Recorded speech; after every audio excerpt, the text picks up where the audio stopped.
Sandra Tanner, considered to be one of the greatest living authorities on Mormonism. Passion, be about it all This action. may be the only time they will ever be allowed to enter a Mormon temple. Oh, there's LA. Hey, there's my temple. We give more to charity. We give more in community service hours. You ever seen The God Makers? I've seen The God Makers. Oh my gosh. I knew about this film probably before I knew about Star Wars because I grew up next to all the evangelicals. It seems to be the OG, so it seems to have spawned the acceptability of presenting Mormonism in the way that this film presents it. Again, they're trying to punish us for our good record keeping. Like, what are you doing here? As the Book of Mormon describes. No, okay, so that's completely wrong. It literally says, "Be afraid of Mormons. Do not trust them." Like, what should we title this? If you believe in the God Makers, you're stupid. This is more pernicious and dishonest than what atheists do. This video is brought to you by ScriptureNotes.com. For a free trial to Scripture Notes, please make sure you check out the link in the description. Welcome, ladies and gentlemen, back to Word Radio. I'm your host, Cardinellis. I'm joined today in the studio by Luke Hansen, editor-in-chief of Word Radio News.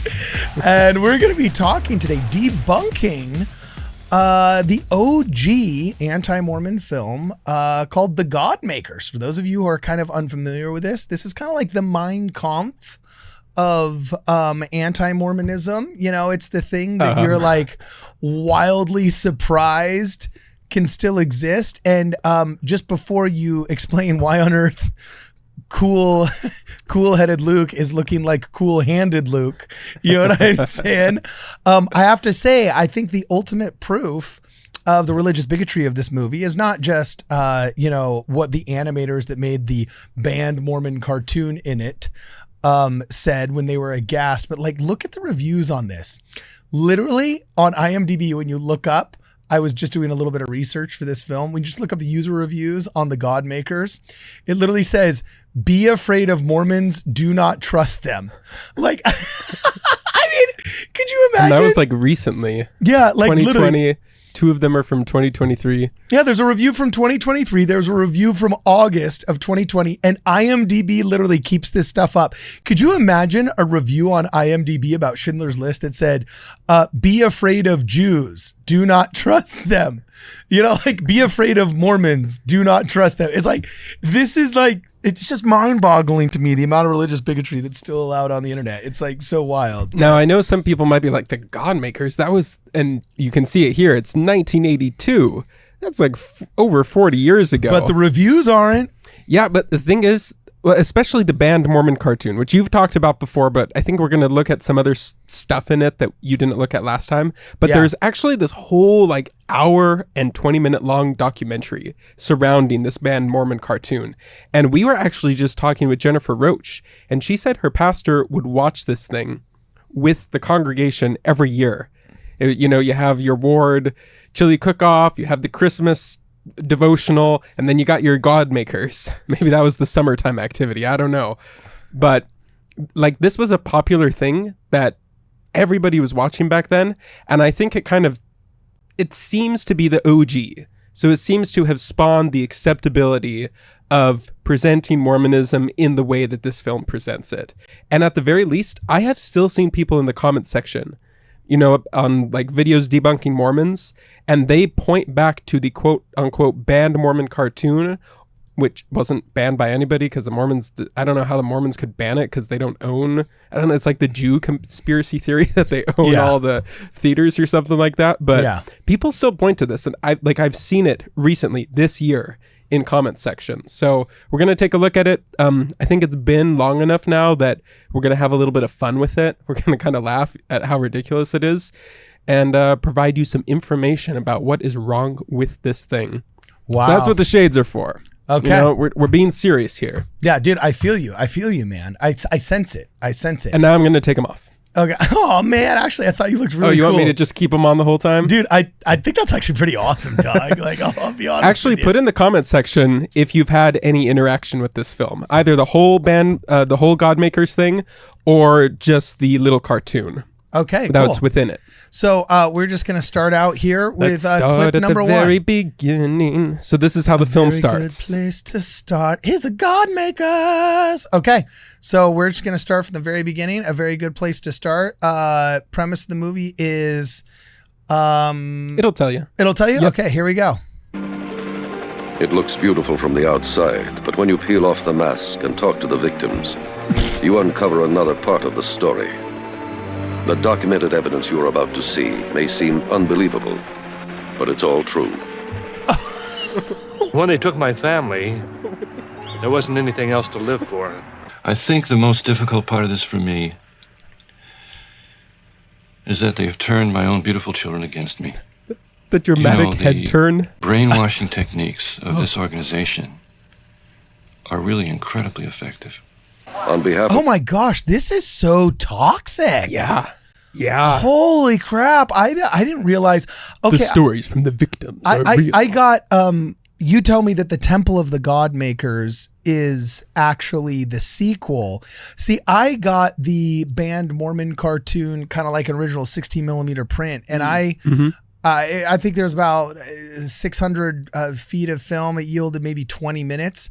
But you say this is from the entire documentary at large, which I confess, I guess I'd never seen all the rest of this. Yep. So, oh my gosh. And churches would show this to their congregation every year. I'm pretty sure the one down the street from my stake center growing up showed this every year. See, and the sick thing is that we don't leverage your connection with your families against you.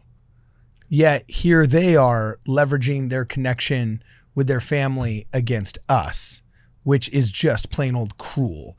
And oh my, wow. Okay, let's keep going, so man. actually you've paused at the perfect spot because now this is going to kind of tell you how they set up, like what's the gimmick that they use to construct the narrative of this film.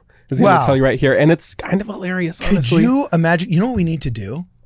We need to just film, literally shot by shot, a Jewish synagogue. Oh, I thought you were and going to just say something else. No, well, what do you think I was going to say? Like do it with Anti-Mormons. The information you're about to see is real. And like when they took my beautiful daughter away from me in the church, Dude, like about John DeLynn. No, Yeah. dude, we could do that just to prove what they're saying is, but also like, could you imagine, like we should literally just take the script from the God-makers and just replace Mormons with Jews and just show. Yeah, I'm gonna steer very clear of you. No, but that. I'm saying like just to show literally like how I would still want to steer clear of you even if it was for a joke. No, not as a joke. Like literally to like. Oh, I know, but send it to like I would send it to the ADL and be like, so on a scale of 1 to 10, like how anti-Semitic is this? And they'd be like 15. I would be like, okay, cool. So we weren't wrong. This is religious bigotry, right? Yep. Okay. So anyway, here we go. of a growing number of victims, Ed Decker, together with Dick Bear, themselves victims of this powerful organization, consulted with a Los Angeles-based law firm about filing a class action lawsuit. Mr. Bear, Mr. Decker, just what are we dealing with here? That wasn't scripted. That was definitely not scripted. Oh, they don't even know the cameras are there. It's just a hidden camera. That's a totally natural conversation that just happened. Dude, there's all these evangelicals right now who just missed their career in Hollywood that are just thinking that this is my chance, Mom. I'm going to film with Ed Mr. Decker. Bear. I'm going to film with Ed Decker. Okay, wait, do that line again. The director's like, do that line again. I want to see it. Do that line again. Mr. Bear, Mr. Decker, just what are we dealing with here? Yeah. Okay. So essentially that's how the rest of the movie goes. Like they'll tell some stuff to the lawyers in this extremely scripted kind of way. Okay. And then they'll show like all these interviews and information in the banned Mormon cartoon to these like lawyers. So kind of the documentary is them putting forward this case to the lawyers for this class action lawsuit that never went anywhere that they wanted to do. And so that's how the film was constructed. Okay, so clip number 2 is banned Mormon cartoon. Yeah, is so- this the one we're all familiar with? Yeah, so they get into the banned cartoon pretty early on, and it's about a 9-10 minute long thing, and I've just condensed kind of all the main points into about 2.5 minutes, so we can play until it's too much and pause and talk about it, and just continue and work through it like that. But we actually have like 6 more clips after this one. So there's a lot more in this thing than just the Banned Mormon cartoon. Okay, cool. All right. I'm down. So we'll play clip number 2, you say? Yep. Okay. Mormonism teaches that trillions of planets scattered throughout the cosmos are ruled by countless gods who once were human like us. To an unidentified god and one of his goddess wives, a spirit child named Elohim was conceived.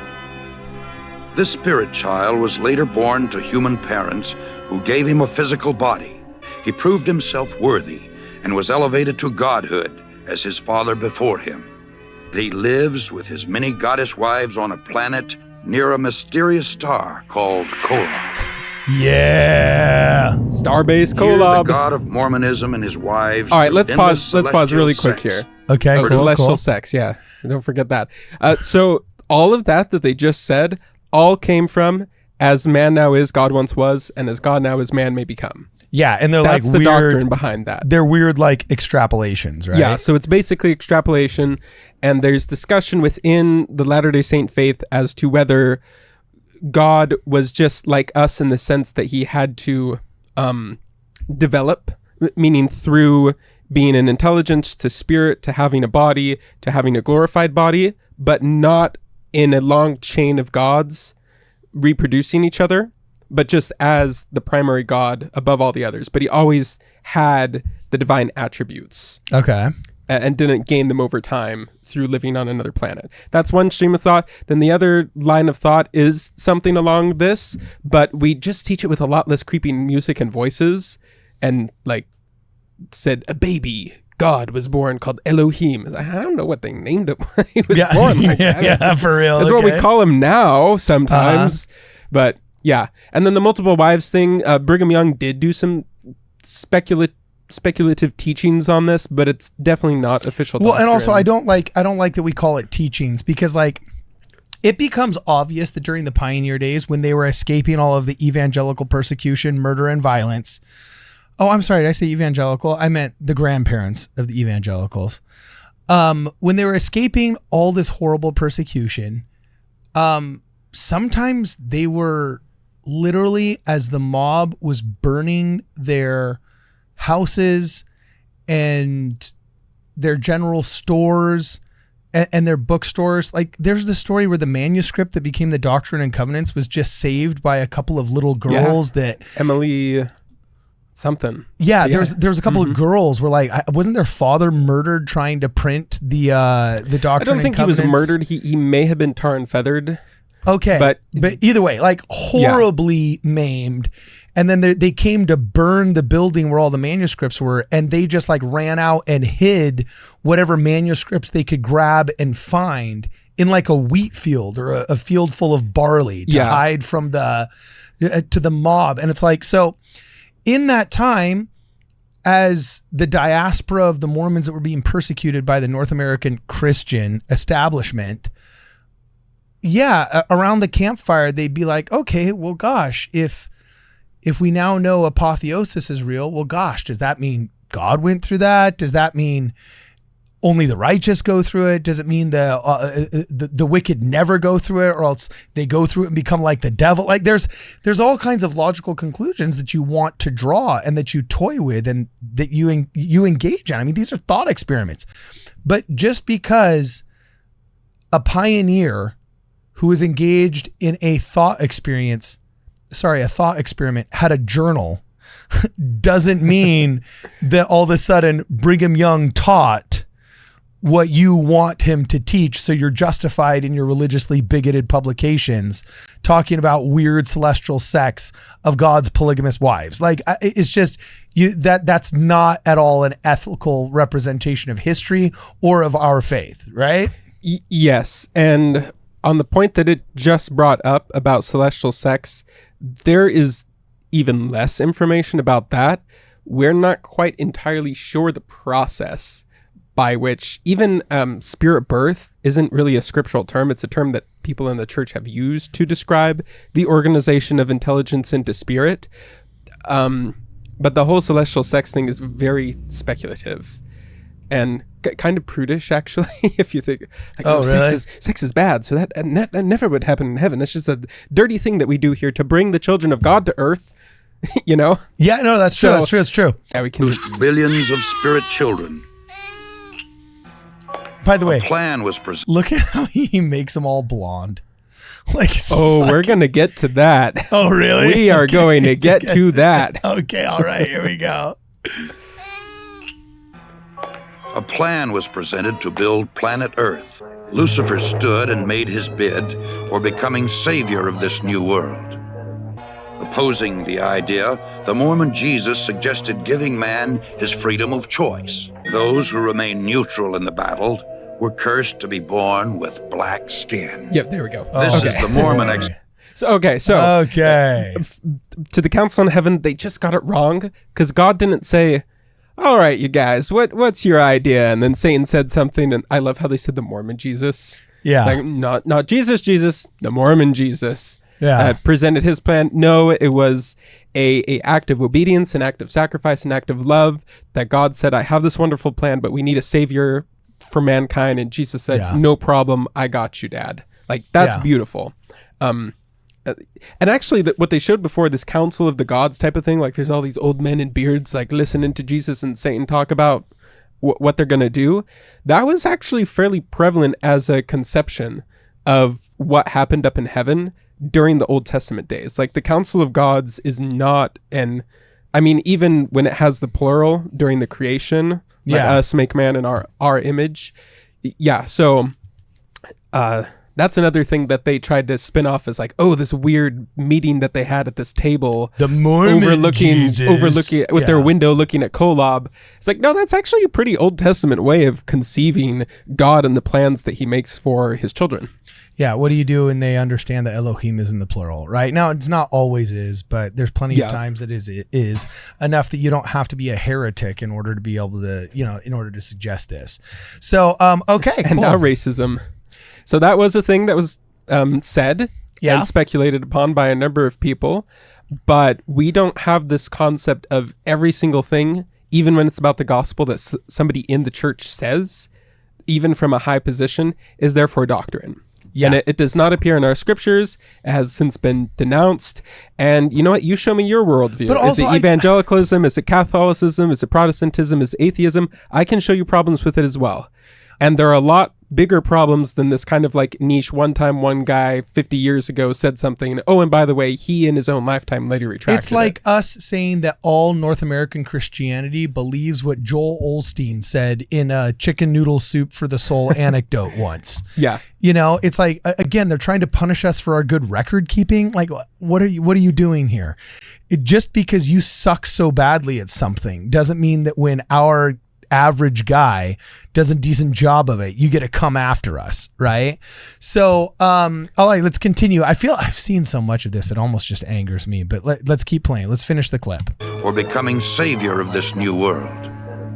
Opposing the idea, the Mormon Jesus suggested giving man his freedom of choice. Those who remained neutral in the battle were cursed to be born with black skin. This is the Mormon explanation for the Negro race. Oh, okay. The spirits that fought most valiantly against Lucifer would be born into Mormon families on planet Earth. Oh, and as Nordic These gigachads. would be the lighter-skinned people, or white and delightsome, as the Book of Mormon describes. No, okay, so that's completely wrong. The Book of Mormon never assigns white and delightsome, which, by the way, was a very symbolic language back then that you can find in other places outside of the Book of Mormon. But no, this is completely wrong. The Book of Mormon never uses the phrase white and delightsome to talk anything about premortality or your actions in that place. Yeah. It's just wrong. It's false. And this animation is really funny. That guy on the right just looks like he just had a bowel movement after being constipated for like 5 years. I was going to say that he got access to some interesting substances is what it looks like. For real, dude. All right, let's keep going. The Book of Mormon describes them. Thousands of years later, Elohim journeyed to earth, this time to have sex with the Virgin Mary, in order to provide Jesus with a physical body. Huh. Wow. Yep. And Mormon apostle Orson Pratt taught that after Jesus Christ grew to manhood, he took at least 3 wives, for whom Joseph Smith claimed direct descent. According to the Book of Mormon, after his resurrection, Okay, actually, let's Jesus stop. came to the And Amer- I have Okay. two little quotes that they forgot to put in here. I don't know how interesting. they missed it. I mean, they did such good research. Okay. Yeah. But about the Immaculate Conception, Harold B. Lee said, "Never have I talked about sexual intercourse between deity and the mother of the Savior. If teachers were wise in speaking of this matter, about which the Lord has said very little, they would rest their discussion upon the subject with merely the words which are recorded in the subject by Luke," which obviously does not talk about that.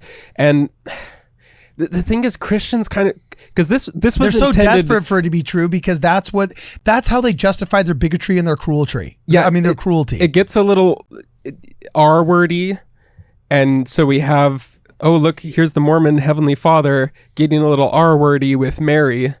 And the thing is, the same thing is a problem that Christians kind of have to deal with, because an angel, whether it was a physical, somehow a DNA got into her womb. that wasn't, exactly. Yeah. no matter what the theory is that's going on here, somehow an angel came to her and told her.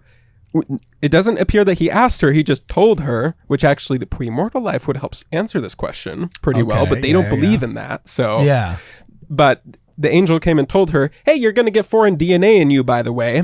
And by the way, she said, behold the handmaiden of the Lord, not behold the prostitute concubine of the Lord. She said, behold the handmaiden of the Lord. But I'm just trying to point out that Christians and us have this quote unquote problem. And there's an interesting video that Joe Heschmeyer put out recently, and he kind of goes through how only the Immaculate Conception makes Mary's giving birth, or being told that she's going to give birth without any apparent choice in the matter, makes it not R-wordy. So he actually accuses the evangelicals and Protestants of changing doctrine, which makes the virgin birth of Mary R-wordy. So those in glass houses should not throw stones. Yeah, that's true. I've never realized. I've never really thought of it that way, but... Oh, and we do need to talk about Jesus' wives, the polygamy Jesus. Oh, yeah, polygamy Jesus. Okay. So, yeah, polygamy Jesus. Here we have, is it Charles Penrose? Okay. And he was in the first presidency. Uh-huh. And he said, quote, "We do not know anything about Jesus Christ being married. The church has no authoritative declaration on the subject." So I know they did really good research. They just must have missed that part. All right, we can keep going. Jeez, these people, dude. These people. Like, by the way, has the church never done anything about like this? Like, has nobody like? Did Ed Decker just get away with just a wild?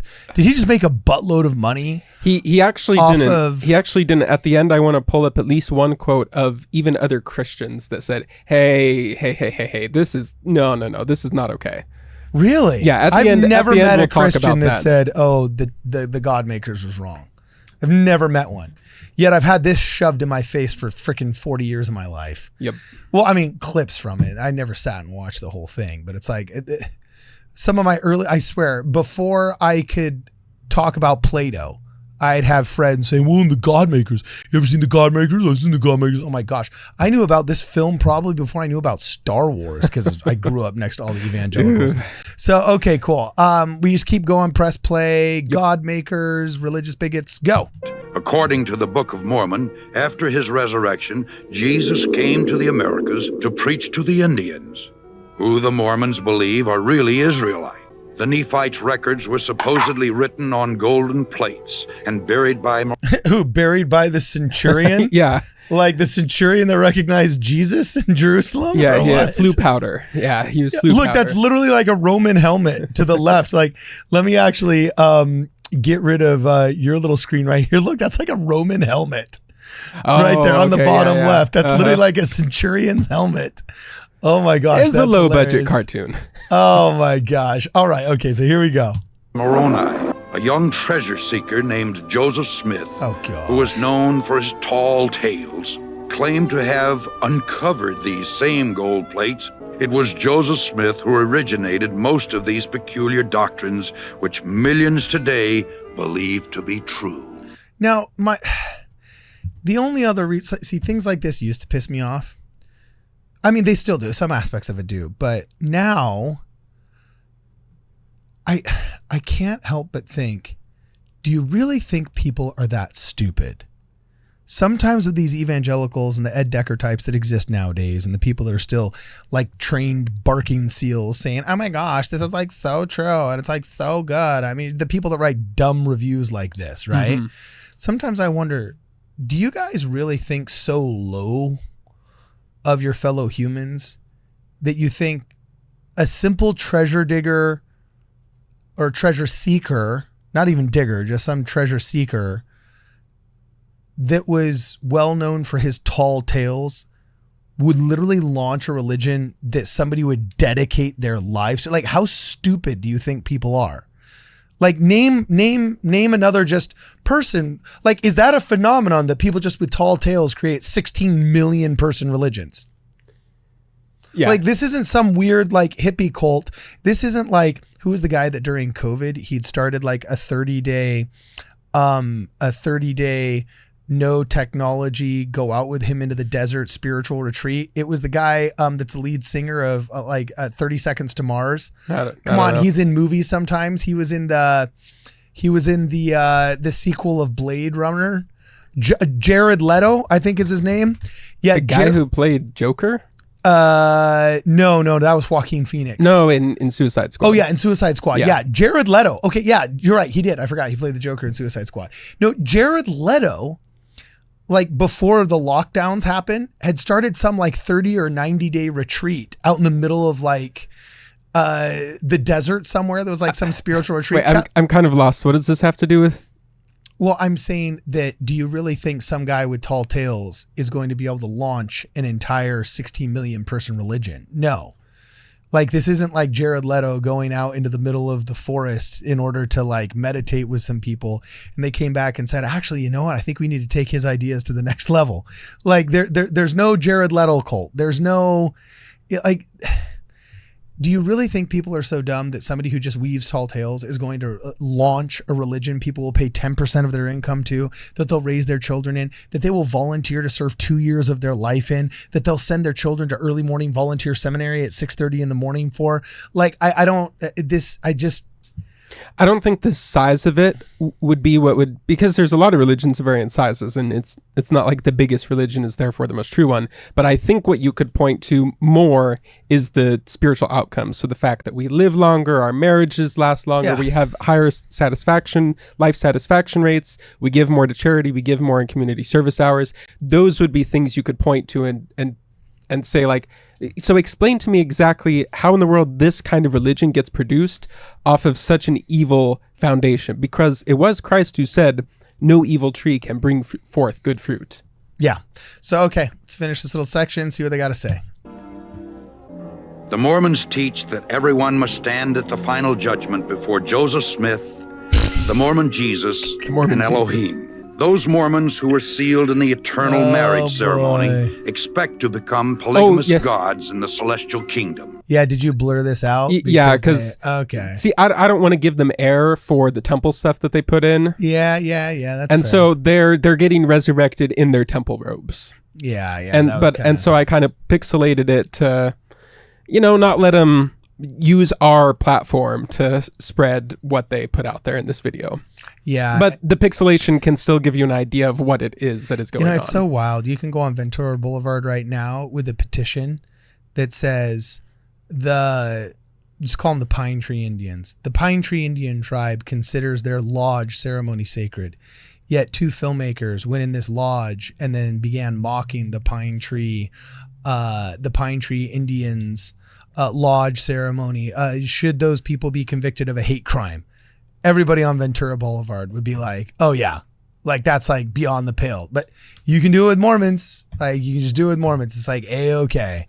So, well, you see, it was like, what a shameful prick. This Ed Decker guy is like seriously a prick. Is he still alive? That's a good question.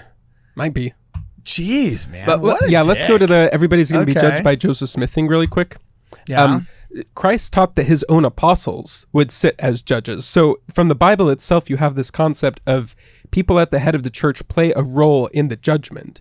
But obviously, just like in the Bible, even though the 12 apostles play a role in the judgment, everybody recognizes that ultimately it is Christ. Like, you are being judged by Christ, but he just uses them in some capacity that we don't quite understand yet. Yeah. And so Joseph Smith, since we believe he played a similar role as the apostles in the salvation of man, is also going to participate in the same way that the apostles are going to from the New Testament. Yeah. So this shouldn't be scandalous to a Bible-believing Christian like that this film is geared towards. Yeah. Okay. All right. Sweet. So now we got to go on to the next one, right? We're going to... Well, we got like 20 seconds left. Yeah. Yeah, finish this one. Okay, here we go. Myth, the Mormon Jesus, and Elohim. Those Mormons who were sealed in the eternal marriage ceremony expect to become polygamous gods in the celestial kingdom. The Mormons thank God for Joseph Smith, who claimed that he had done more for us than any other man, including Jesus Christ. No. Wow. No. Wow. So Doctrine and Covenants 135:3, and this is our canonized scripture, says Joseph Smith, the prophet and seer of the Lord, has done more, save Jesus only, meaning except for Jesus, for the salvation of men in this world than any other man that lived in it. Well, and also we already debunked this. I didn't realize this showed up in Ed Decker's Anti-Mormon film in The Godmakers as well. But they're constantly abusing the quote where Joseph Smith got up and he said, they always say, Joseph Smith said, I have more to brag about than any other person. More people have followed me. Not even Moses could brag about that. Not even, and they make it sound like this horrible thing when in reality he came up and he actually like almost you can see him just with tears in his eyes saying, oh my gosh, like you guys are great. You have followed me for so long through thick and thin. I have more to brag about than Moses. Like more people have followed me. Like he's like thanking his audience in a very humble Oscar acceptance speech. And they try and make it like braggadocio. Yeah. And it's such a pernicious thing that is so below anybody that calls themselves Christian. People that watch this and ingest it and then repeat it should be absolutely ashamed of themselves.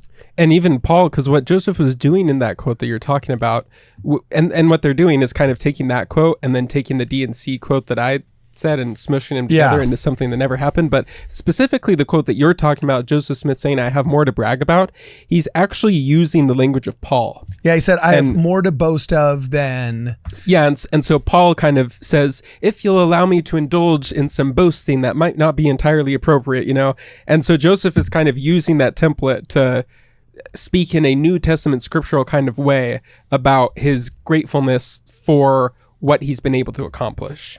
Yeah, what should we title this? If you believe in the God makers, you're stupid. Or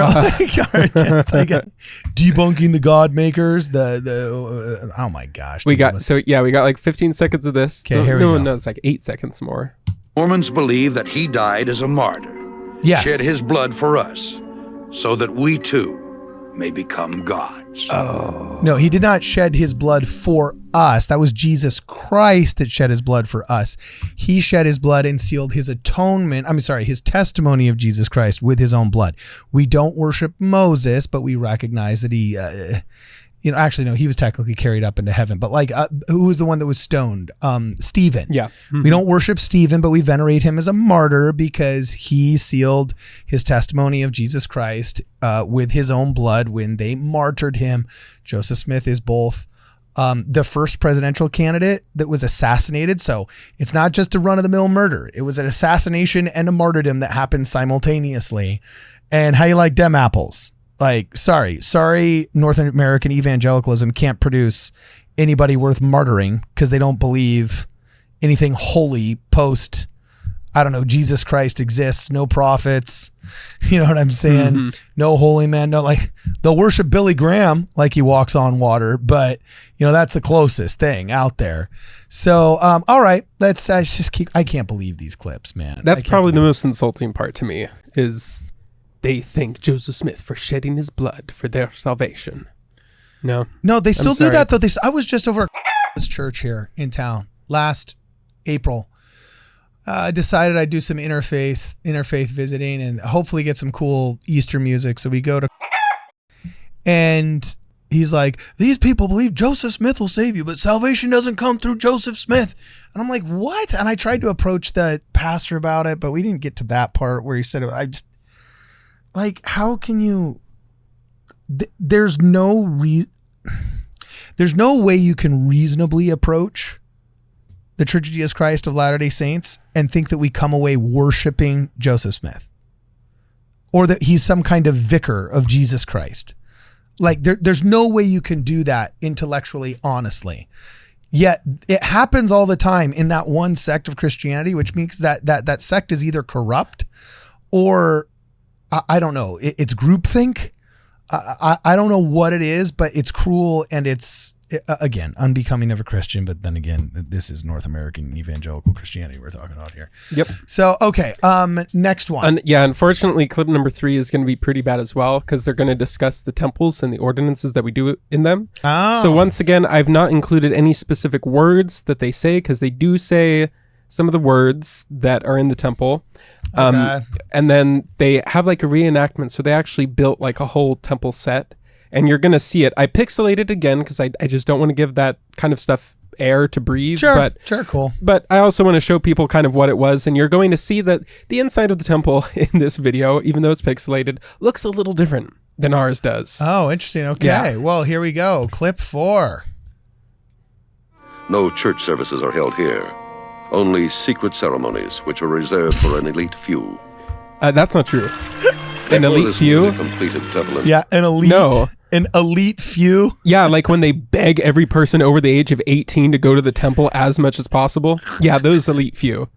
And you know all the missionaries on your doorstep trying to convert you all the time so that you can also go to the temple? You're just an elite few. You know, just the cream of the crop. The ones that Russell M. Nelson likes the most. Those are the only ones that get to go and do the special ceremonies. Oh, man. Like an elite future. How many poor people gain access to the temple through their righteousness? Yeah, elite. So elite, bro. Like, oh my gosh. We got to listen to that again, though, because it's really funny. They got the low, like the oboe going with like the mood music. No church services are held here. Only secret ceremonies, which are reserved for an elite few. Before this newly completed They also have free to the public Christmas carols during the Christmas season. Oh, they also have free to the public visitor center nativity sets out there. Oh, they have everything but free childcare at temples. All right, so just or coffee, no free coffee. Oh yeah, no free sorry. coffee. What a loser and a liar. Okay. No church services are held here. Only secret ceremonies, which are reserved for an elite few. Before this newly completed temple in Seattle was closed to all but a select group of Mormons, visitors were given the opportunity to get a glimpse inside. For many of these Mormons who came from thousands of miles away and stood for hours in the rain, this may be the only time they will ever be allowed to enter a Mormon temple. Oh, there's LA. Hey, there's my temple. Hey, what's he got to say about my temple? What you are seeing is an authentic first-time ever on film reenactment of secret Mormon temple ceremonies. Oh man, wait, why is it all black? Yep, so that's what, so yeah, go back to the picture. I Okay. pixelated it because it's just too offensive Well, to... pixelate it less next time, man, bro. I chose... Is this the Minecraft LA temple? It is the Minecraft LA temple. I pixelated enough so that when I explain it, you'll be able to see what I'm talking about. So Okay, just sure, throw it back sure. up. Okay. We're looking at like the prayer circle. Oh, So okay. black altar with a blood red cushion on top. What? Yes, and then black drapes behind, and then the normal full-on robes of the priesthood. Wait, From they the temple. did that? Yeah. Mm-hmm. Oh, what? Yeah. So it's just pitch black altar and walls with the blood red. This is like when the accents. Sisters of Perpetual Indulgence get a cross out with Jesus on the cross, but they make it a stripper pole. And then they just have a gay stripper just like twerking on Jesus, like as he's like sitting there bleeding and crucified in like the gay pride parade in LA or Chicago or wherever that was. Wow. Yep. So the pixelated part isn't that long, so Okay, we can here just we leave go. it up and non-pixelated stuff will That show even up. most Mormons have never seen. They're And raising those their who hands. Wow. have sworn never to reveal these secrets under penalty of death. Thousands of occultic ceremonies each day are performed for the These dead, are initiatories. so that Wow. they too can receive the benefits of Mormonism. Mormons are encouraged to have encounters with the dead.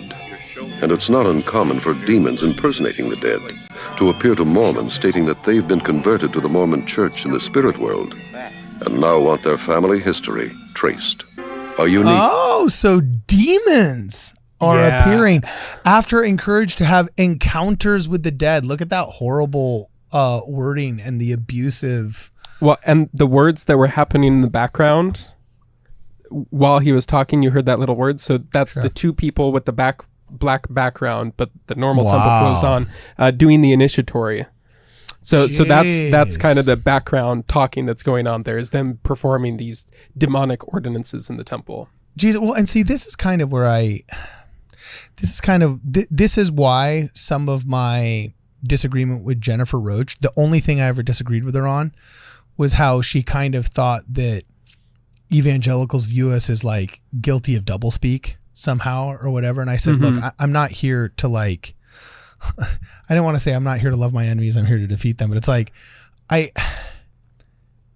how do you argue with somebody that you're not double speaking about something when you want to say, no, the faith is actually beautiful? And they've watched videos like with black curtains saying that we're necromancers in a temple of doom, that we're trying to encourage people to have like encounters with the dead. Like, what is this, Dungeons and Dragons? You know, like how can you ever reasonably engage in a way that doesn't look like doublespeak with somebody who's been brainwashed to believe that you're doing whatever this is behind the curtain, so that when it's pixelated, it's half black? Like how can you reasonably engage with that when their mind has been so poisoned by such a dishonest medium in person? I don't know. Yeah, I don't know. Like, to me, that's not a Mormon problem. That's evangelical Christianity permitting that to happen. What a godless thing. Like, you know what? Gosh, I used to kind of think like, oh, what a bummer that like Christianity is on decline in America. If Ed Decker is representative of evangelical Christianity, like, screw all of them. You know what I'm saying? I'm sorry, but like what else? I'm actually with you on that one. I'm 100% with you on that one. I would just argue that Ed Decker is not representative of Christianity. I hope not. Yeah. Like, I hope not. There's definitely a segment. Like, I'm not going to argue with Jennifer that. Roach said that she had to watch this once a year in her evangelical church. Yep. Jeez, not uncommon. Louise. Okay. Especially like 15 years ago. All right. But, you know, then that means the parents grew up watching it every year. And when they teach their kids, they're probably going to include, if they don't show them the film, they'll at least include some of the tropes every now and then in the film. It gets a little more lighthearted, in my opinion, later here in the video, because now they're going to try to explain how evil it is that we do family history work. What church sponsored the Godmakers? Good question. No, what church?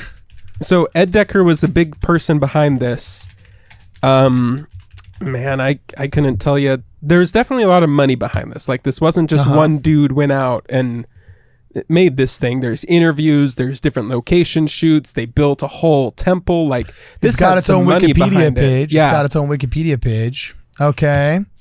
It says it was shown to a group of 4,000 evangelical Christians on December 31st, 1982 at the Grace Community Church in Sun Valley, California. That's right by my house. It was there after screening various churches as an attempt to educate or warn their members about Mormonism. So Sun Valley, only 15 minutes. Only 15 minutes from the studio. Which is probably why they had like the LA temple. You know featured. What? Let's go take a visit to Grace Community and ask, oh, it's a non-denominational evangelical mega church funded in 1956 in Sandra. You know, let's go. Oh, speaker and radio evangelist John MacArthur is the senior pastor of Grace Community Church. As of 2008, the average weekly attendance. What? I told you I grew up in the shadow of freaking John MacArthur and his master's college.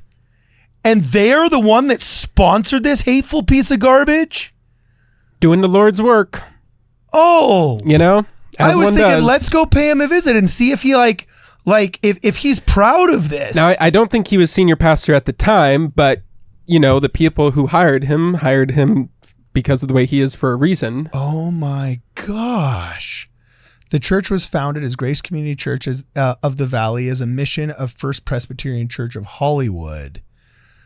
Oh my goodness gracious. The spiritual blood on this guy's hands. What a hateful human being. Yeah. Oh my gosh. Okay. Wow. Jeez, man. Holy smoke, dude. All right. Let's keep going. Yeah, Where's the let's next hear clip? about we need to continue Oh, this we need one. to continue We have this to hear clip. about the horrors of family history work now. Okay. The dead to appear to Mormons, stating that they've been converted to the Mormon church in the spirit world and now want their family history traced. A unique characteristic which sets apart the Mormon church from all other major religions is its fanatical program to evangelize the dead, and because of this, We're not evangelizing the dead. This isn't a fanatical program. The early Christians believed not just in apotheosis and that we can all become like gods, or that Jesus Christ actually had a corporeal or physical body, but that we could expect some kind of engagement in the afterlife as families. And therefore, if baptism is required to get through the gate of heaven, as Jesus Christ says in the Bible, then you would expect that those who are not given the opportunity in this life should be afforded some kind of opportunity, if not in the next life. Therefore, we have vicarious work for those that have already passed or in the spiritual world that's performed in our temples, and it's referenced by Paul in the Bible myriad times. The most famous being in 1 Corinthians 15, when he says, else what do they do, those that are baptized for the dead?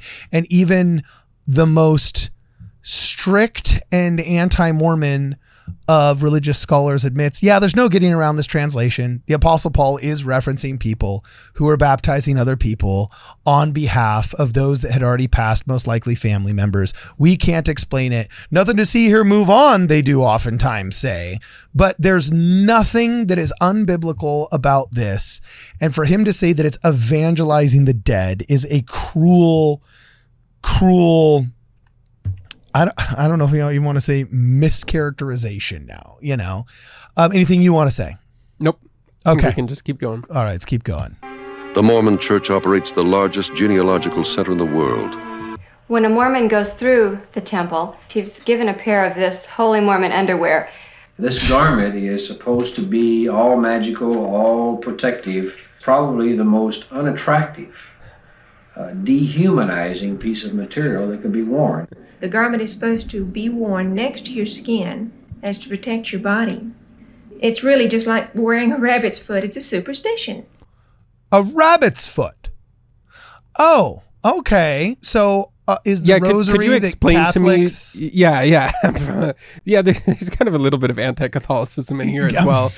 Okay. Yeah. So could you explain to me the symbolic connection to Christ's atonement in a rabbit's foot, please? Or maybe the biblical appearances of talismans like rabbit's feet in the butt? No? Well, I can provide that for the garment. So maybe there's a connection to you, but there's also other connections that make it markedly different. Wow. Holy smoke. I can't believe what? And these are former members, by the way. Yeah. The way they're obviously. talking. And about the garment being dehumanizing, I'm sorry that you have to take upon yourself the name of Christ in a physical aspect every day. I know that must be so hard for dehumanizing for you. When you pray, are you like evangelizing spirits? I have to wear underwear. How dehumanizing. Yeah. That's funny. Joseph Smith's first vision is the cornerstone of the Mormon church, and yet there are 9 versions. No, that's a lie. The cornerstone of the Mormon church, also known as the Church of Jesus Christ of Latter-day Saints. The cornerstone is Jesus Christ. It's been that way from the beginning. That's the Book of Mormon says, another testament of Jesus Christ. The cornerstone is not Joseph Smith. This is a lie. This is a misrepresentation. Joseph Smith's first vision is the cornerstone of the Mormon church, and yet there are 9 versions, each of which... No, the first vision isn't the atonement of Jesus Christ. His suffering in the Garden of Gethsemane and his sacrifice on the cross is the cornerstone of our faith. And the keystone is the Book of Mormon, not the first vision. In fact, early in the church, you can go look at scholarship on this. Early in the church, Joseph Smith was not highly emphasized. It was not a cult of personality. He's maybe even more emphasized now, or maybe in like the 1980s. Yeah, when it was really high. Yeah, which is when this thing came out. Like I think most early converts had never seen him. And like the missionary lessons didn't include it. Like the first vision is a very key part of the first lesson now. That's actually a development in how we teach it. Yeah. The Book of Mormon was the big thing. And was back then. almost perceived as a Zionist movement, and the restoration of the 12 tribes of Israel. Yeah. Was really like the ethos of the first 20 years of the early history of the church. So we're actually going to get Sandra Tanner now. Oh, one of the OG anti-Mormons, the most respected. The other. Wow, here we go. Sandra Tanner, considered to be one of the greatest living authorities on Mormonism. In the unpublished accounts, we find that Joseph Smith first said it was just Jesus that appeared to him. The second time he wrote the story down a few years later. Yep, that's a lie. He said, I saw the Lord, not I only saw Jesus. It's not what he said. He said, I saw the Lord. Wow, holy crap. I didn't realize that Sandra Tanner was in the Godmakers. No wonder the anti-Mormons worship her. Now, to her credit, she said she didn't like it. She thought it was too aggressive, too misrepresentation-y after the fact. But BS, I don't buy that. She was said in it. on she it. said it. Yeah, because she was trying to save face. That's why. I know, but that's what I'm getting to, the fact that it wasn't roundly, warmly received. It speaks to that. We find that Joseph Smith first said it was just Jesus that appeared to him. The second time he wrote a story down a few years later, he says many angels appeared to him. Then some years later, he says that two beings appeared. He changes the date. He changes how old he is. You ever heard a couple tell the origin story of how they met at a party? Yep. Like sometimes when they tell one friend the story and it shows up on Facebook, they don't mention the restaurant they met at, and they don't mention the time of year, but they do mention the dress, and they also mention the smell of his cologne. Okay, and it's beautiful, and we all clap, and we all love it. And then maybe 2 years later at an anniversary brunch, they talk about how it was raining that day. Oh, and I was lucky that I made it in the lobby of this restaurant. And, there's this other beautiful detail that maybe they didn't have in the first one. But guess what? They love each other and we all clap and it's awesome. And then there's a third time at a Christmas party 5 years down the road and they say, oh, Jonathan never told you this, but his socks didn't match because he had to steal a pair from his father. And, there's just details that happen. Yeah. Because you can't say every single detail every single time. And in terms of something like changing the date, I was just at the fair conference, talking to a Word Radio fan, and they asked how long I'd been married, and I told them. And then 30 minutes later, I was like, oh no, I've actually been married a year longer than. Yes, this is like. I'm sorry that one time he said I was 15, and then the other time he said I was in my 15th year, meaning I was 14. Wow. Okay. Sometimes when you're 14, you forget if that big soccer game happened in 3rd grade or 4th grade. This is more pernicious and dishonest than what atheists do. You know what's funny about this? Actually, let's finish out what she's saying, and I'll point out what's really funny about this. Okay. He changes the motivation, why he went into the woods to pray. Let's talk about that. Let's talk about that briefly. Okay, so the motivation. Yes, one time he emphasizes the forgiveness of sins, and that was in his personal journal. So that was a very personal for me type of thing. When he's putting together it to be published in the church history, it's a lot more about what church I should join. Okay, cool, yeah. He never said... Because the church had already been formed by then, so of course you would talk about what church I should join. Well, and it's formed. For church consumption. Yes. So my personal, intimate experiences that I had and motivations, the importance of this vision for the church is what I want to emphasize here. Whereas if it's my personal journal, obviously I think if any of us were to go and ask a question of the Lord, we'd want to make sure we were cool with him first. And so receiving forgiveness of sins would be part of the reason why you go there. So the fact that he one time said, I really wanted forgiveness of my sin when I went there. And the other time he said my primary objective was to inquire about which church was right. Those aren't incompatible. They actually make a lot of sense together. And he never said, I only was going for forgiveness or I only was going to ask what church is true. He just included different details in different times. Now, the thing about Sandra Tanner, because I think we're finished with her thing, is she has also changed her story about why she left Mormonism. Oh, really? And if you read different accounts, you get different details. Oh, what does she say? So sometimes when she has talked about leaving the church, she has spoken about how she came from a deeply active Mormon family. Okay. And then later in life, all these questions started to show up. And then later, it turns out that she actually studied with Jehovah's Witnesses for a while. And she wasn't very active while she was in primary, or her family wasn't very active. Or there's another account that says among her family, she was the most active, implying that She didn't come from a very strong Mormon family, like she said in other things. So her story actually has more contradictions than Joseph's does. So yet we know she left the church. So just because she gives different versions each time that actually more explicitly contradict each other than Joseph's vision accounts do, that doesn't mean the event itself isn't true. Wow. So Sandra Tanner ended up being a bigger liar. She debunked herself. Yeah, she ended up being a bigger liar than she ever accused Joseph Smith of being. Wow. Yep. Good job, Sandra Tanner. And that's on, you can go to Scriptural Mormonism, which is Robert Boylan's blog, and type in Sandra Tanner, and he kind of has like all the actual quotes and goes through it and kind of does an analysis of those in glass houses shouldn't throw stones about origin story accounts and how they differ from each other based on when you're telling them and who you're telling them to. These people, man. All right, let's keep going. And he changes what the message was that they gave him. Well, if you were a witness of an accident and someone asked you to tell about it, if you gave 3 accounts as divergent as those 3 are, people would say you couldn't have witnessed the event. Oh, so I guess Sandra never left the church. Because her accounts of her leaving the church vary wildly from each other. I guess that never happened. That is funny. That is way funny. Okay, cool. Let's keep going. Is this Ed Decker? That looks like Ed. Wow. Or is it? I think so. I think so.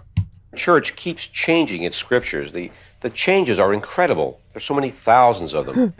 Recently, they canonized the 137th section of the Doctrine and Covenants. When I read this for the first time, I recognized that they omitted over 200 words because they contain 3 blatantly false revelations, prophecies of Joseph Smith. Okay, you know, Joseph Smith said the moon was inhabited. Let's go to that one first. Okay. So DNC 137, and this was actually quite common for the revelations. They would take the part of the revelation that was relevant to the whole church, because usually these revelations were more like stream of consciousness. So I might be talking about Brigham Young's cow right here, but then I'm revealing some, doctrine about the church or some teaching to give to the whole church. And then I need to go over here and talk about how Parley Pratt needs to be nicer to his wife. And then, so sometimes when they're going through these and publishing them, especially years and years after the fact, like apparently with DNC 137, you're going to take the things that apply to the church now and that would be a benefit to the church now, and you leave the other things out. So I found these 200 missing words that he said were there. Okay. I think it was more like 189, but these 200 missing words. This is the vision of Joseph seeing Alvin. So the point of this section is for the church to have canonized Joseph's experience of seeing Alvin in the celestial kingdom, and realizing that people who died without the gospel can be in the celestial kingdom. Okay. Now the 3 failed prophecies that he said were in these 200 removed words are, he saw the 12 apostles on their mission and they were sad and not seeing that Christ was with them. I don't know how you prove that this, you somehow go out and prove that the 12 apostles were never sad when they were on their mission. Yeah. I don't know how that's a failed prophecy, but according to Ed Decker, somehow that's a failed prophecy. So that's number 1 that he points out. Okay. Then number 2, he says the second failed prophecy was Joseph said he saw Brigham Young speaking in native tongues to American Indians with an angel protecting him. Now, so the gift of tongues, the evangelicals got a problem with now all of a sudden? Yeah, so argument from silence, like just because we don't have it doesn't mean it didn't happen. And if an angel was protecting him with a sword, nobody would have written that down. The angel probably would be invisible. I personally believe angels are always around us, influencing us in a variety of ways, and that's a fairly biblical principle. And Brigham Young did speak with the Indians, and I'm sure from time to time he picked up words and phrases that they used, and so he did speak in native tongues to Indians. So don't know how that's a failed prophecy. And then the third one is Elder William McLean healing a lame boy while on a mission. This is another prophecy that Joseph Smith made. It doesn't appear to have happened. This is maybe the closest one that's a failed prophecy, but we have to remember that William McLean was excommunicated. He apostatized. Yeah. And sometimes prophecies are conditional. And so it's if it's not directly stated, it's always implied, and you can see this in the Bible itself, where prophecies don't get fulfilled. It's like in the Old Testament when God says, if you're righteous, you will prosper in the land. And guess what? The Israelites, they wandered in the wilderness for 40 years. Yeah. Yep. Okay, because they weren't being righteous. They were worshiping a golden calf. They weren't listening to Moses. Yep. So that's the terrible 200 words that they took out of the revelation of failed prophecies. But the whole point of them putting that revelation in was Joseph's experience with Alvin. That's why it was in there. So of course you'd take out this other stuff that wasn't really applicable. Jeez. Okay, let's keep going. Now notice what they've done here. If you skip back about 5 seconds, they make it look like the Quakers on the moon is one of the failed prophecies that got taken out of D&C 137. Yeah, let's see what they got. Let's see what they're going to say. Prophecies of Joseph Smith. You know, Joseph Smith said the moon was inhabited with people dressed like Quakers and living to be about 1,000 years of age. The leaders have to go back and rework, rewrite, so the Quakers on the moon. Wow. That wasn't Joseph Smith. That was a late third-hand account, supposedly from Smith, but 44 years later. Wow. So that's not that reliable. And they did sneaky stuff to make it look like it was one of the things taken out of D&C 137, the way they edited the clips together. Now, Brigham Young did say this about Quakers, but this was a somewhat common idea because it was trumpeted by a famed astronomer, William Herschel, the discoverer of Uranus, or Uranus for people who want to not scandalize others with the name of the planet. Yeah, okay. His son later perpetuated a hoax claiming to have discovered giant man-made structures on the moon with other signs of an ecosystem. So this was a story that was coming from an apparently reputable source that Brigham Young, along with many other people, then just repeated.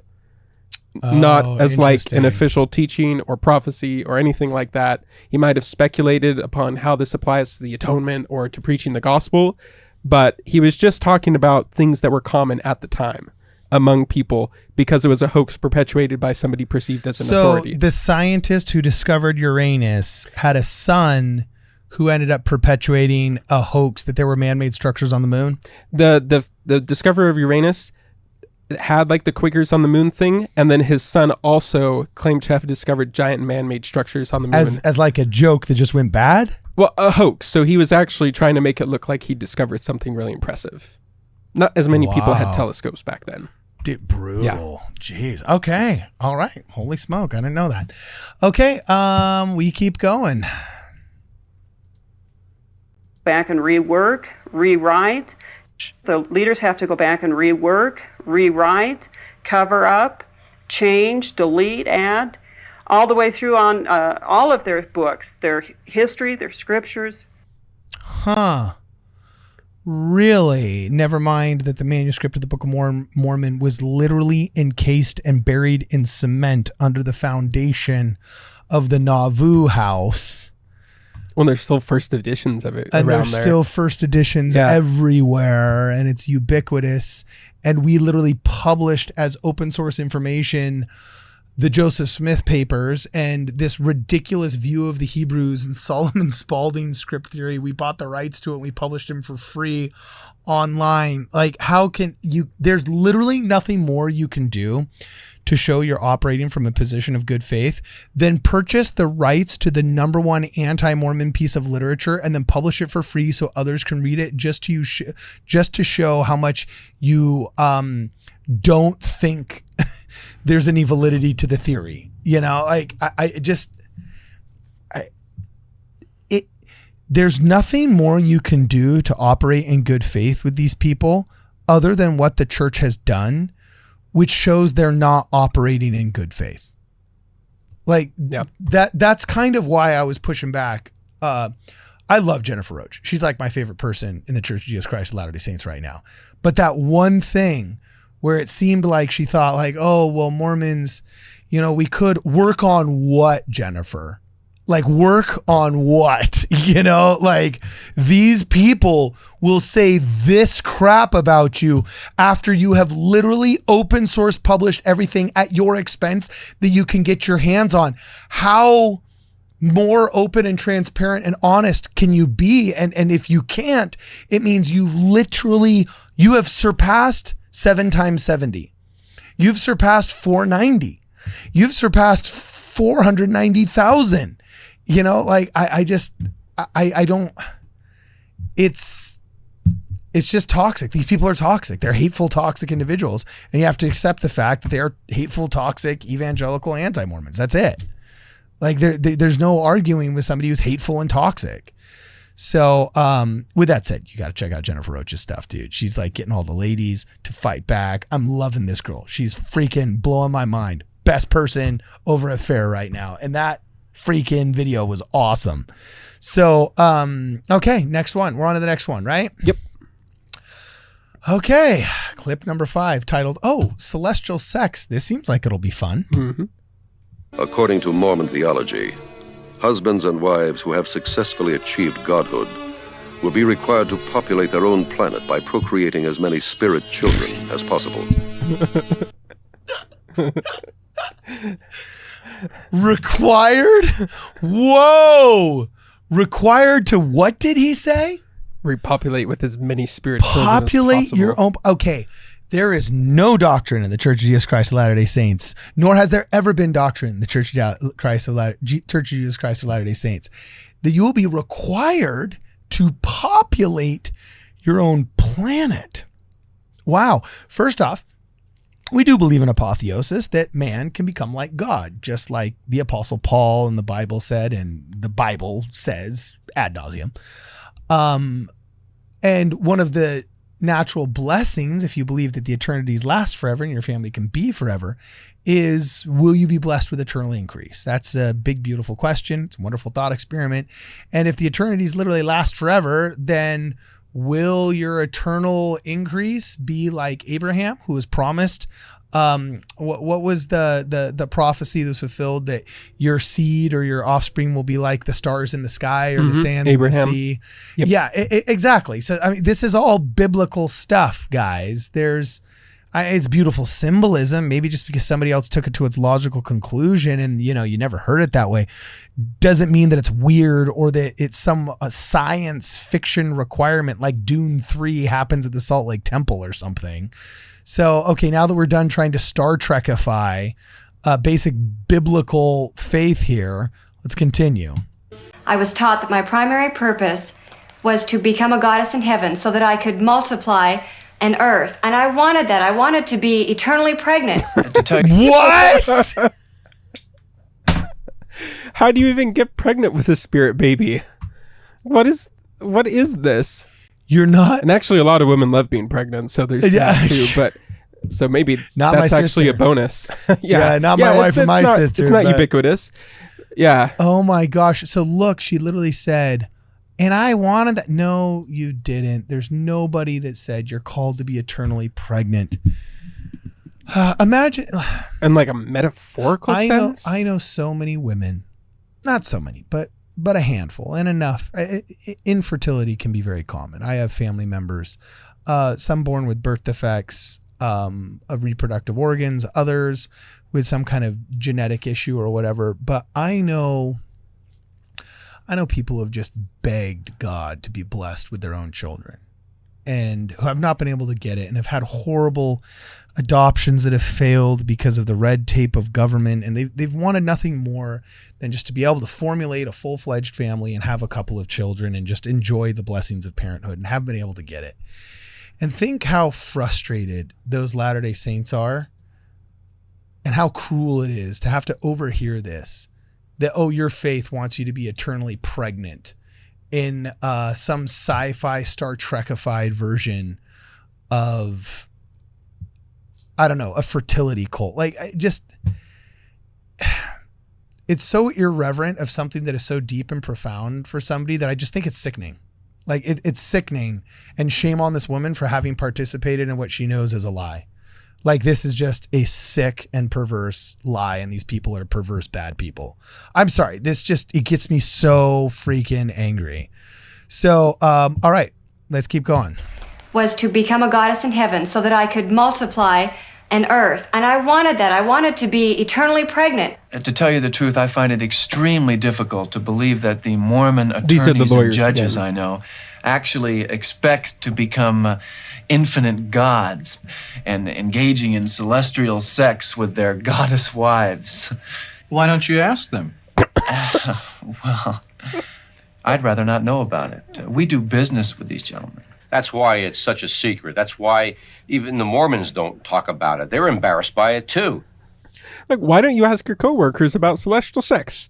This has been the Godmakers. You know, it's so weird. Those actors are like, please let this workday be over. Yeah, exactly. No, we are not doing another take. That was the only take you got of me saying that. Well, you know what? The other thing I thought is that formula could be used for anything. Say weird outlandish claim here. Oh, did you know Mormons worship a strange tree god that engages in sodomy upon animals and smokes peyote in the desert with a corncob pipe stolen from the lead singer of Queen as they ritualistically launch bottle rockets into the ocean? Like you could literally say something just like wild like that, okay? And then the person you're consulting with could say, well, I don't know if that's necessarily true. That's why it's such a secret. Even they're embarrassed of the bottle rockets. Even they're embarrassed of all the weird, freaky things that they do. Why don't you go ask them over the water cooler? Yeah, why don't you go ask them over the water cooler here? You know, even they're embarrassed about it. That formula could be used to sell the idea of anything, really, of just anything.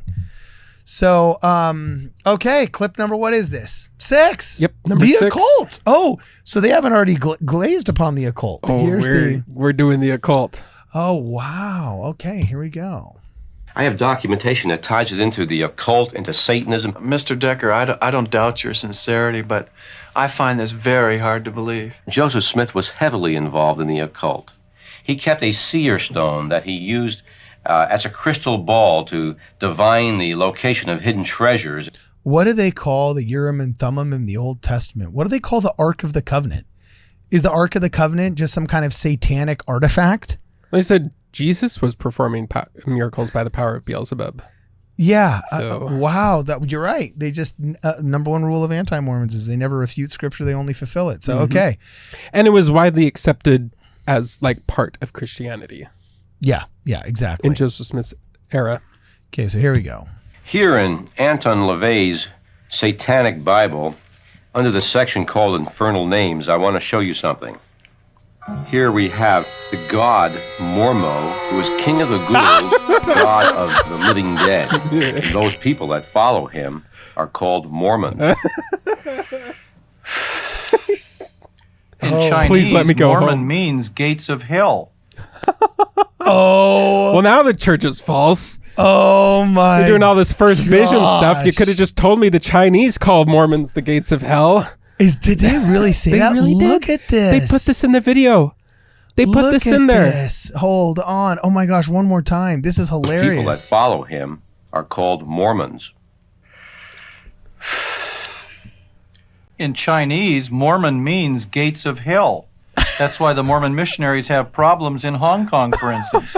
They have to avoid using the word Mormon in trying to convert the Chinese. Whoa. This is why America hated the Christian right in the 80s.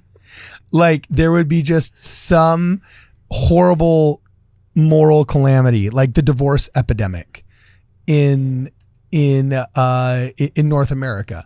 Thousands of families just destroyed, unhappy, lives ruined by this divorce epidemic. And instead of looking inward even a little bit, following Christ's example of not worrying about the mote in somebody else's eye until you've, taken the beam out of your own eye, instead of doing that, they'd be like, yeah, well, no, the real problem's MTV. Did you know MTV in Japanese means marriage is trash and vulgar? That's really what it is. It's the Japs' fault. Did I say the slang term we're not supposed to say? Oh, the Japanese people's, because everybody knows MTV is Japanese. It's just like, what? Like, what are you saying, Pastor Phillips? Like, literally, what in the effing name of God are you saying right now? And they would just get away with it because, like, it's like the crap Mike Huckabee put in that movie, September Dawn. It's like, oh, he just gets away with it because he's a powerful politician in in Arkansas, which is still wildly anti-Mormon. Jeez Louise, man. I can't believe what I'm hearing here. Okay, but wow, Mormon means gates of hell in Japan, and that's why missionaries in Hong Kong. Okay, next one. Instead of going back to one of the standard works of the church, I went to the Bible. And in the second chapter of Genesis, Wait. The biggest standard work, at least in terms of published volume, and it's part of our quad, which is the top 4 standard works, is the Bible. Yeah, so it's half of the standard works is the Bible.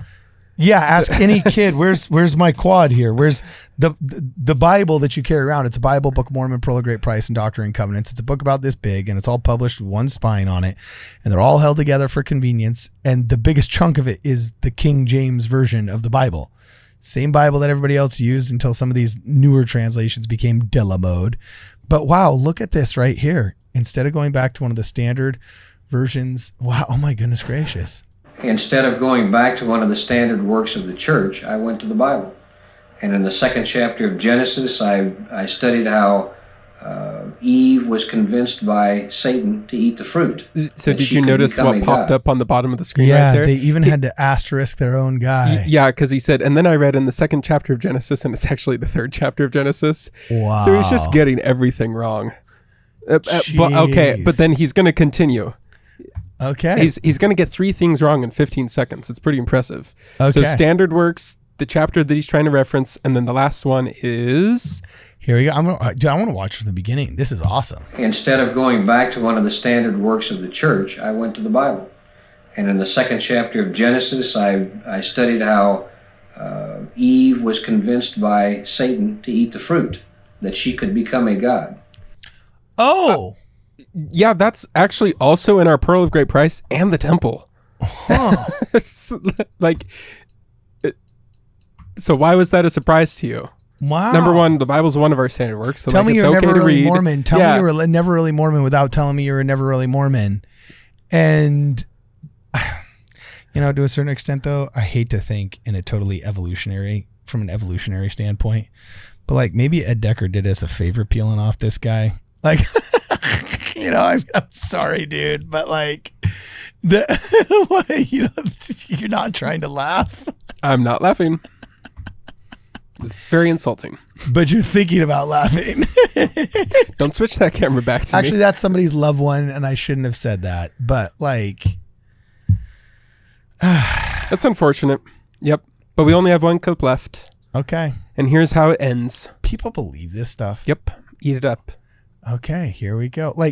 And the sad thing is, men in suits like this, talking around tables like that, actually decided whether or not we did stuff in the Cold War. These are the same people that chose whether the Bay of Pigs should have happened. The fact that America still exists is just a testament to God's patience. Yep.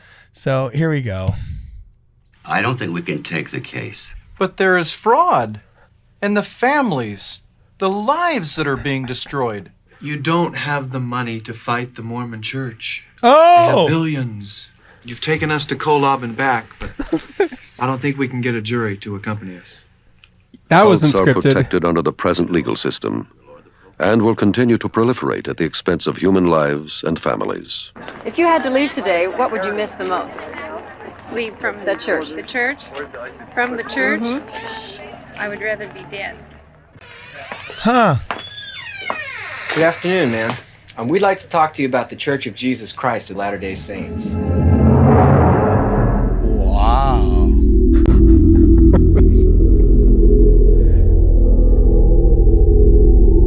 Wow. And it just is intense music. So it just ends with 15 minutes of pure blackness and super creepy music after the missionaries walk up to your door and ask to talk about Jesus. Huh. Was that meant to give time for the pastor to just wrap things up or what? No, it's just to really emphasize the psychological warfare that the film does upon the audience, basically. To make sure you have a negative association in your mind between the missionaries and reality, I guess. Wow. Now, unfortunately, just for the YouTube algorithm, I took out a part of this film that was also at the end. Okay. Where they detailed how this family, the son in this family self-terminated because the church was just too much for him and how terrible that was. And so that story that they go into detail about in the film is kind of what is the context of them saying, oh, we can't sue the church, like it's too much, they're too powerful. What about the families? Yeah, what about the families? Meanwhile, And the science shows that Mormon children are so much more well-adjusted. There's less self-termination, that gay members of our church are more well-adjusted, enjoy better mental health than their secularized counterparts, and surely they're evangelical ones.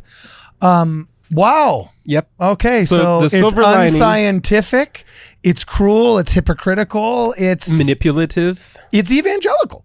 Deeply manipulative. Yeah. So the silver lining here is, apart from what I already said, that Sandra Tanner kind of distanced herself in the film after it came out and she saw what was in it. The National Conference of Christians and Jews said, quote, that the film does not fairly portray the Mormon Church, Mormon history, or Mormon belief. It makes extensive use of half-truths, faulty generalizations, sensationalism, and is not reflective of the true spirit of Mormon faith. Who said this? The National Conference of Christians and Jews. Oh, interesting. We Okay. find particularly offensive the emphasis that Mormonism is some sort of subversive plot, a danger to the community, a threat to the institution of marriage, and destruction to the mental health of teenagers. We are of the opinion that the film relies heavily upon appeals to fear, prejudice, and unworthy human emotions. Wow. So that's the silver lining there for as far as the film's reaction goes. Well, John MacArthur doesn't care. John MacArthur doesn't care. Good on him for his response to COVID, though. Of course, who knows? Maybe I need to reevaluate my views on that if they agree with the biggest freaking religious bigot in North America. So, wow. That is just pernicious, man. Mm-hmm. This is not a good look for Donald Trump. I'm sorry. The first note that I noticed, I know you're a big Republican operative here, buddy. But in the legal battles that started as a result of the faith-driven defiance, Grace Community Church was represented by Jenna Ellis, senior legal advisor to the Trump 2020 campaign. I don't know. Hold on here. I know that's a logical fallacy of guilt by association, bro. Okay. But that ain't good if that's the first thing that I read. So the church that was the first one to show the God Makers in 1982 later pushed back against draconian COVID measures, and so 40 years later hired Jenna Ellis, who also happens to be a Trump 2020 campaign advisor. I said I understand that it's a logical fallacy. I said I understand that it's a logical fallacy of guilt by association. The film is just like so awful that anything tangentially. I'm really angry right now. Fourth degree of separation is still contaminated by it. Yes. Them, their children's children, their children's children's children, unto the third generation. You have to sprinkle holy water around the studio now that we... Jeez, man. I can't. And so I guess, I mean, just to wrap this up. Yeah. I heard a lot more about this in the 90s and the early 2000s when I think it was fresher in people's memory. Mm-hmm. Now, obviously the banned Mormon cartoon, as it's misclassified, is the only part that exists in the zeitgeist. The rest of this documentary doesn't really. But I remember when I was talking with Jim Bennett for the first time, and he said this was a blow for him and his faith back in the day. I don't know if it was just because, I don't think it's necessarily because he believed it as much. It was just like really frustrating that the church could be embarrassed in that way, because this is embarrassing. Yeah. I mean, to an average person who just sees this, and sees like, oh, well, this cult over here just killed themselves because they thought there was literally like a spaceship behind a comet, and now these people are trying to, take us to Kolob and back and what they call it, Starbase Kolob.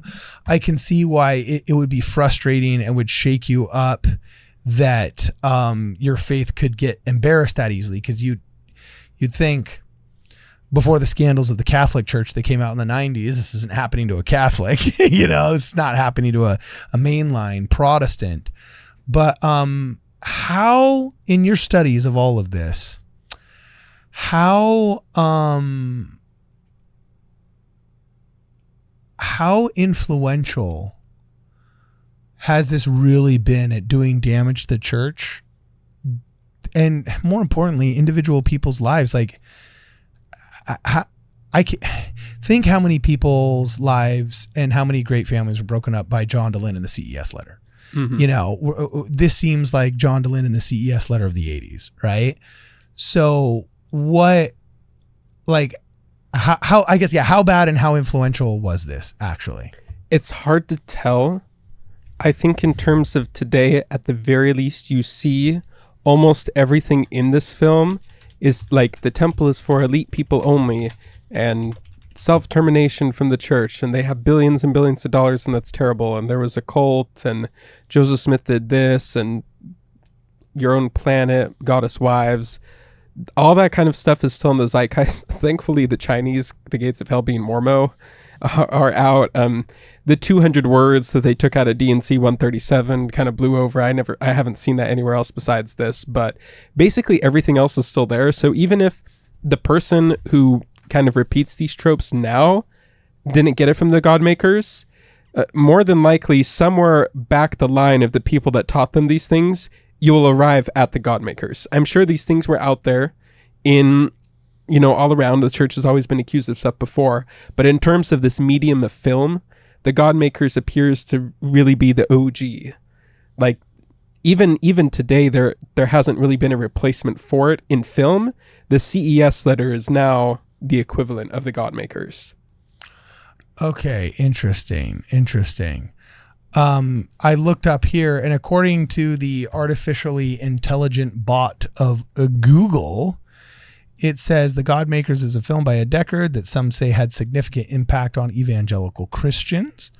In 1990, Decker claimed that the film caused a 3 million person shortfall in projected converts to the Mormon Church. However, he later retracted his claim after M. Russell Ballard of BYU stated that the church continued to grow despite films like The Godmakers. Well, and here's the thing. The church was growing very strongly in 1982, 84 when this film came out, and the 90s were also great for church growth. So what's that scripture? What man meant for evil, God intended for good? Yeah, maybe. There's Do you think many there was Barbara instances, Streisand effect here where to an extent, no news is good news in terms of news, but any exposure is good exposure in terms of a small religion that's trying to grow. Huh. Okay. But it's still an awful film. So Yeah, it's wow, geez, holy smoke. All right, well, let us know what you guys think in the comments below. I'm actually... Yeah, who in your family watched this? Did Uncle Billy watch this every week? Has your mom told you how her aunt watched this every week in her church? Like, I'm curious from the comment section how many people have tangentially been related to this film. Yeah, like I'd be really curious to know what the effect on your family has been. I think John MacArthur should be ashamed of himself if he hasn't advanced any kind of statement against this movie, especially after the Conference of Christians and Jews not debunked it, but denounced it. What was the conference that denounced it? Like the Coalition of Christians and Jews, or the... Okay, whatever it is.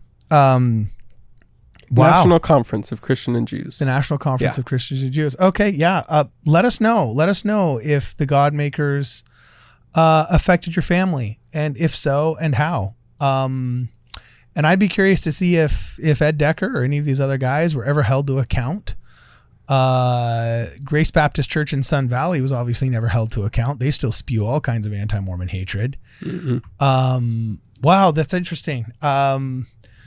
God bless America, freedom of speech and freedom of religion. I wish more people were responsible with it. That's kind of a shame. And frankly, anybody that propagates this should be ashamed of themselves. Anybody that believes it, I think, really needs to just evaluate their own personal cognition and do a little bit more homework. So anyway, let us know what you guys think in the comments below. And as always, for this and more, please check us out at wordradio.com. Hey guys, thanks for watching the video. We assume if you made it this far that you liked our content.